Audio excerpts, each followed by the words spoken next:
Chalk Talk with Evelyn and Emily. This Chalk Talk is around limitations and limiting beliefs.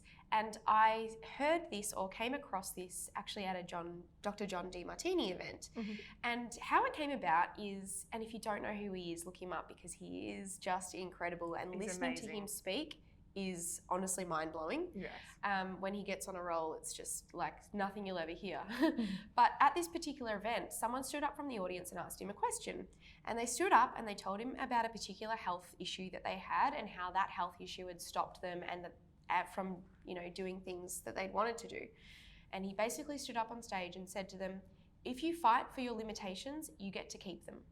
And I don't think he's the first person to say this quote, and I think there are a variety of ways that it's been spoken about before, but the essence of it is, as long as you keep owning that limitation or that issue, that problem, that hindrance on yourself, you get to keep it because you're almost talking yourself into it.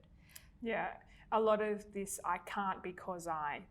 So whether that be a physical disability that you've, not so much as in like debilitating, but I can't do that because, I feel tired, or I can't do that because I think it's a common practice that we say to ourselves or really live with it when it might not still be relevant. Yeah, and it comes from that story you tell yourself because you're almost projecting, you're almost creating a story around that I can't. Whereas if you actually reframe that and make it a how can I, so let's say you didn't think that you could, run 5Ks.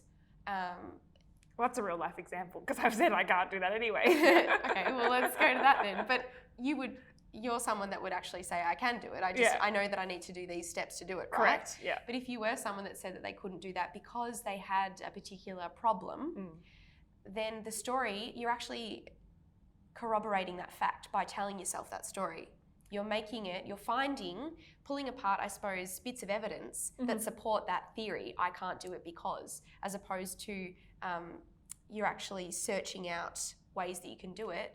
You're searching out ways that support your limiting belief. And you've got to be careful because that can become hardwired very quickly. Yeah. Like as soon as that question prompts you, I say, no, I can't do that because. Yeah.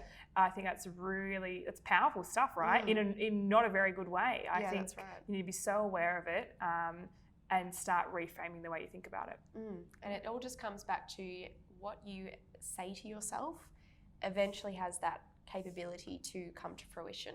Yeah. So the more you ingrain your limiting belief, the more you get to keep it, the more you start to look for ways to overcome that and have some creativity and have some goals and drive around it. That won't become a limiting belief and it won't become an existence anymore. Yeah. So what is your I can't because that can be changed to a how can I? Yeah.